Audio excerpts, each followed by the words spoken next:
as you heard, I'm a DJ, disc jockey as it used to be called once upon a time.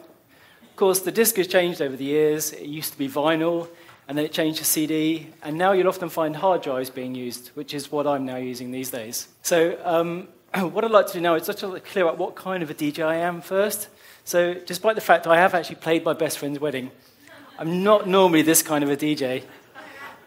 This isn't me either, nor this guy, and definitely not her. But she is actually a real DJ. So this is me, Mikey Four. I play other people's music, very loud, late at night, in dark rooms, kind of like this, to complete strangers like you, for fun. And it might not sound like fun, but it really is one of the most amazing jobs you can have. I mean, think about it. You're playing music that you love to people who hopefully think it's great too, and think that you're great. I mean, what's not to like? And it gets even better than that, because every so often you have these amazing moments of connectedness between you and the crowd, where you just feel like you're part of a shared experience.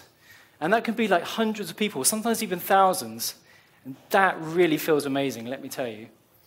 So I'd like to tell you about how 2 nights led to the most amazing feeling of being connected that I've ever experienced. So on Thursday, the 7th of July, 2005, there was a suicide bombing attack on the London transport system. It killed 56 people and injured 700 more. As you can imagine, the whole capital came to a standstill. As I went home that night, the mood was very, very sullen, as you can imagine.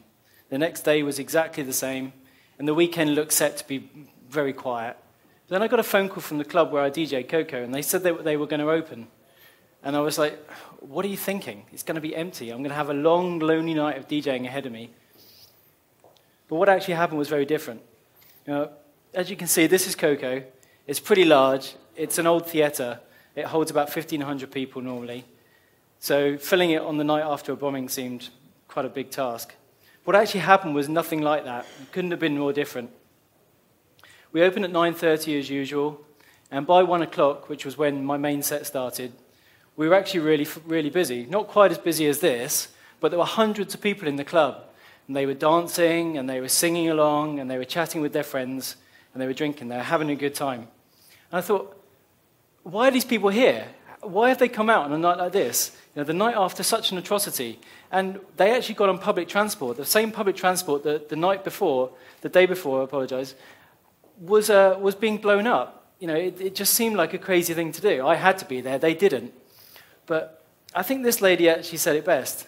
See, I think these people had to be there. I think they needed to go out. They needed the release, and they needed the freedom through dancing, and they needed to show their defiance. See, it's often said that a club is like a church. People come to worship the music, and a DJ leads them in that worship. I think that's actually stretching it a little bit, but we are in a club tonight called the Temple, so you know, there might be something in it. But definitely on that night, I felt like there was a weight of expectation on me to do something that recognized the importance of what had happened the night before. So what did I play? Well, before I talk about that, I'd like to talk about what I actually think it is to be a DJ. See, I don't think DJing has very much to do with spin backs or scratching or even mixing. I think it has to do with 3 very simple things.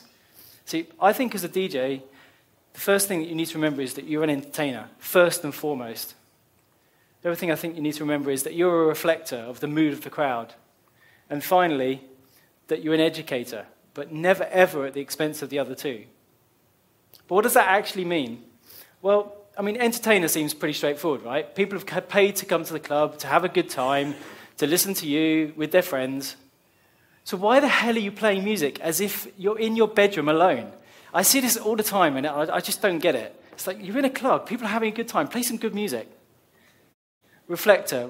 So every night is different in a club, and every crowd is different. Even if it's the same venue that you play every single week, it's never the same. Some weeks they want more rock, other weeks they want it more electro. And it's up to you as the DJ to work that out as quickly as you can. But the only thing that is a given is that you should always get the girls dancing first. It's much, much easier. It keeps the boys around, and it makes the boys behave like gentlemen. And finally, educator. Well, as DJs, we are obsessed with music. It just kind of comes with the territory. And so when you hear a song that you like, a new song, you kind of immediately start thinking, oh, this will work really well with these songs, and you sort of mixing it into a set, and you want to get that on a dance floor. But if you actually do that all night, if you just play new music that you think's cool all night, everyone might as well just go home and listen to the radio, because they just won't dance. But if you play the new songs at just the right time, if you time it just right, the crowd will trust you, and they'll dance, even as they reach for their phones to Shazam it. And the best thing about that is, that turns you from being an anybody DJ to a somebody DJ, because those people will remember. They'll go home, they'll tell their mates about that song they heard at that club, played by that DJ, and then they'll come back. And that's what you really need for those repeat bookings. So, what did I actually play on that night? Well, I don't remember everything I played. I never ever do. But I do remember the first song, and I do remember the last song. The first song I knew had to respond to what had happened in some way and talk about that. So I chose London Calling by The Clash. London calling to the faraway towns, now that war is declared and battle come down. London calling to the underworld, come out of the cupboard, all you boys and girls. When I played that, and the crowd cheered, we connected. They knew why I was playing it. And I couldn't stop smiling, to be honest. It was awesome. And then 3 hours later, end of the night, it's time for the last song. And the last song as a DJ is a really important song because you decide how you want to send the crowd home. And you can send them home mellow or romantic or singing. And it's kind of up to you depending on the type of night. But on that night, there was only one song that seemed to fit. It was Waterloo Sunset by the Kinks. As long as I gaze on Waterloo Sunset, I'm in paradise. We all know that music has the power to change our mood. But in a nightclub environment like this, that power is amplified, and the DJ therefore has a lot of power. If you understand that, and if you understand the crowd, then it can feel effortless, like you're all part of the same experience. And that really does feel quite amazing, as I said. So on that Friday in July, I had such a night. Hundreds shared it with me, and we felt free. Thank you.